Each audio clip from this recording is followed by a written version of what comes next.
మహారాష్ట్ర సహా ఉప ఎన్నికల్లో భారీ విజయంతో బీజేపీ సంబరాలకు సిద్ధమైంది. కాసేపట్లో ఢిల్లీలో బీజేపీ విజయోత్సవ ర్యాలీ నిర్వహించనున్నారు. ఇందులో ప్రధాని మోదీ పాల్గొంటారు. మరి కాసేపట్లో బీజేపీ కేంద్ర కార్యాలయానికి రానున్న మోదీ ర్యాలీకి హాజరవుతారు. ర్యాలీ అనంతరం మహారాష్ట్ర, జార్ఖండ్ అసెంబ్లీ ఎన్నికల ఫలితాలు సహా ఉప ఎన్నికల రిజల్ట్స్ పై సమీక్షించనుంది బీజేపీ పార్లమెంటరీ బోర్డు. మరోవైపు మహారాష్ట్ర సీఎం ఎవరనే దానిపై నిర్ణయం కూడా తీసుకోనుంది.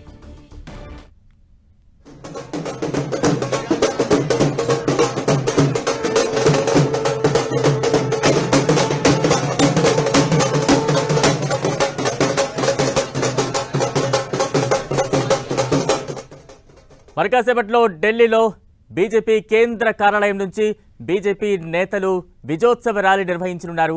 మహారాష్ట్రలో బ్రహ్మరథంతో విక్టరీ సాధించిన నేపథ్యంలో ఎన్నికల సంబరాల్లో భాగంగా ఢిల్లీలో విజయోత్సవ ర్యాలీ మరికొద్దిసేపట్లో ప్రారంభం కానుంది. ఈ ర్యాలీలో ప్రధాని మోదీ కూడా పాల్గొనబోతున్నారు. అనంతరం మహారాష్ట్ర సీఎం ఎవరనే దానిపై కొంత చర్చ జరిగే అవకాశం ఉన్నట్టు కనిపిస్తోంది. మరి కాసేపట్లోనే ఢిల్లీలో బీజేపీ కేంద్ర కార్యాలయానికి ప్రధాని మోదీ చేరుకుంటారు. విజయోత్సవ ర్యాలీలో పాల్గొంటారు. అనంతరం కాసేపట్లో ప్రధాని కార్యాలయంలోనే వీరంతా కూడా నెక్స్ట్ మహారాష్ట్రలో సీఎం ఎవరనే దానిపై కూడా చర్చ వచ్చే అవకాశం కనిపిస్తోంది. ప్రస్తుతం అయితే ఢిల్లీ కేంద్ర కార్యాలయంలో ఒక పండుగ వాతావరణం కనిపిస్తోంది. తాజా అప్డేట్స్ అందించేందుకు మా ప్రతినిధి గోపి సిద్ధంగా ఉన్నారు. గోపి,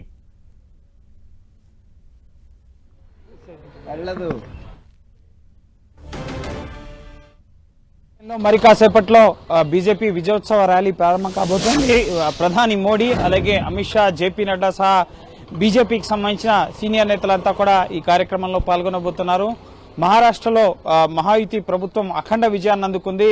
ఎన్నడూ లేనట్లుగా గతంలో ఇన్ని సీట్లు, ఇన్ని స్థానాలు పోటీ చేసిన 149 స్థానాల్లో 133 స్థానాల్లో బీజేపీ అఖండ విజయం దిశగా సాగిపోతోంది.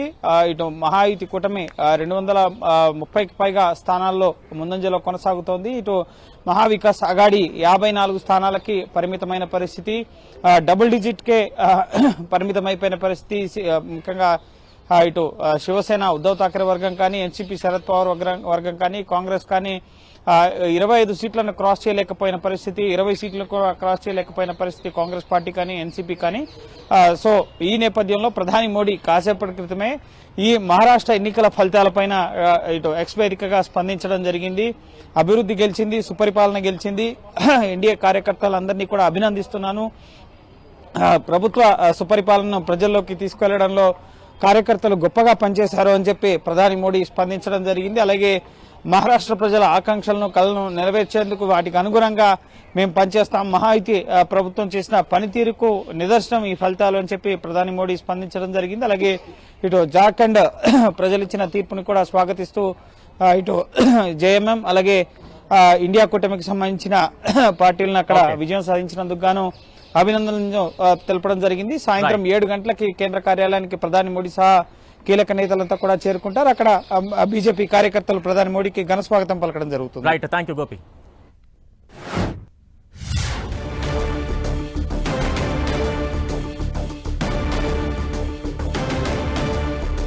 మహారాష్ట్రలో ఎన్డీఏ కూటమి బంపర్ విజయం సాధించింది. 230కి పైగా స్థానాల్లో ఎన్డీఏ కూటమి అభ్యర్థులు ముందంజలో ఉన్నారు. 50కు పైగా స్థానాల్లో షిండే, శివసేన అభ్యర్థులు లీడ్లో ఉండగా అజిత్ పవార్ ఎన్సీపీ 40 స్థానాల్లో ముందంజలో ఉంది. ఇతరులు 6 స్థానాల్లో గెలుపు దిశగా దూసుకువెళుతున్నారు.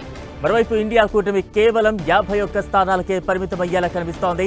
శివసేన యూపీపీ దాదాపు 20 సీట్ల లీడ్లో ఉంది. కాంగ్రెస్ కేవలం 17 స్థానాలకే పరిమితమైంది. ఇక శరద్ పవార్ ఎన్సీపీ ఈసారి ఏ మాత్రం ప్రభావం చూపించలేదు.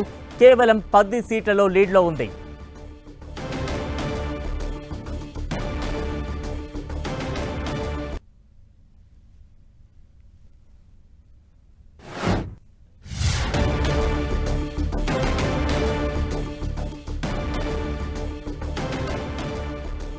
మహారాష్ట్ర ప్రజలు చారిత్రక విజయం కట్టబెట్టారని ఎన్డీఏ కూటమి నేతలు అన్నారు. ఎన్నికల్లో విజయంపై సీఎం ఏక్నాథ్ షిండే, డిప్యూటీ సీఎంలు దేవేంద్ర ఫడ్నవీస్, అజిత్ పవార్ స్పందించారు. ఎన్డీఏ కూటమికి ప్రజలు ఏకపక్షంగా మద్దతు తెలిపారని సీఎం షిండే అన్నారు. ఈ విజయంలో ఫడ్నవీస్, అజిత్ పవార్ కృషి ఎంతో ఉందని వ్యాఖ్యానించారు. ప్రజలకు ఇచ్చిన హామీలు నెరవేరుస్తున్నామని దేవేంద్ర ఫడ్నవీస్ తెలిపారు. లడ్కీ బహిన్ యోజన తమకు గేమ్ చేంజర్ అయిందని అజిత్ పవార్ అన్నారు.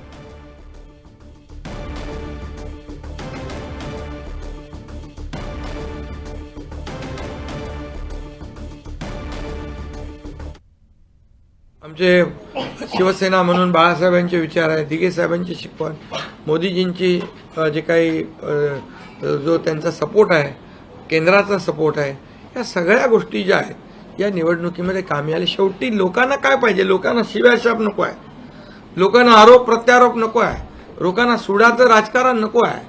लोकांना हवंय डेव्हलपमेंट हवं आहे आणि विकास विकास आणि विकास यावर आम्ही भर दिला. आणि आज त्यामध्ये किती आरोप केले, खोटे बोला आपण रेटू. महाराष्ट्राच्या जनतेसमोर आम्ही नतमस्तक आहोत. जनतेने ज्या प्रकारचा विजय दिलेला आहे, खऱ्या अर्थानं हा विजय एक प्रकारे आमची जबाबदारी वाढवणारा विजय आहे. देशाचे प्रधानमंत्री मोदीजींवर महाराष्ट्राने दाखवलेला विश्वास आहे आणि त्यामुळे आता आम्हाला खूप काम महाराष्ट्रामध्ये करावं लागेल याची आम्हाला जाणीव होते आहे.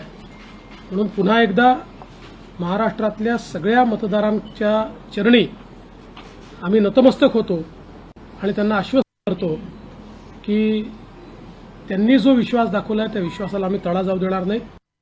महाराष्ट्रातल्या जनतेने विकासाकडे बघून महायुतीला प्रचंड अशा प्रकारचं जे यश प्राप्त करून दिलंय त्याबद्दल महाराष्ट्रातल्या तमाम जनतेचं महायुतीच्या वतीनं व्यक्तिशः माझ्या वतीनं मी त्यांना मनापासून धन्यवाद देतो, मनापासून आभार मानतो की बाबा बॅलेट पेपरनी घ्यायला पाहिजे होतं, मग बॅलेट पेपरने लोकसभेला पण घ्यायला पाहिजे होतं. लोकसभेचा निकाल लागला की तो बरोबर आणि इथला निकाल लागला की मग बॅलेट पेपर यायला पाहिजे, मग मशीन काय ईव्हीएम बरोबर नाही, असं नाही चालत. आता झारखंड पण आमच्या हातनं गेलंच ना, आम्ही कुठं काय म्हणतो. ठीक आहे, त्या जनतेने कौल दिलेला आहे तशा पद्धतीनं महाराष्ट्रातल्या आणि विशेषतः महाराष्ट्रामध्ये बऱ्याचदा आपले जे 6 रिजन आहेत ना, मराठवाडा, विदर्भ, पश्चिम महाराष्ट्र, कोकण, मुंबई, अशा सगळ्या वेगवेगळ्या रिजनमध्ये, नाशिक, सगळीकडेच तुम्ही बघितलं तर सगळीकडे महायुती जोरात चालली.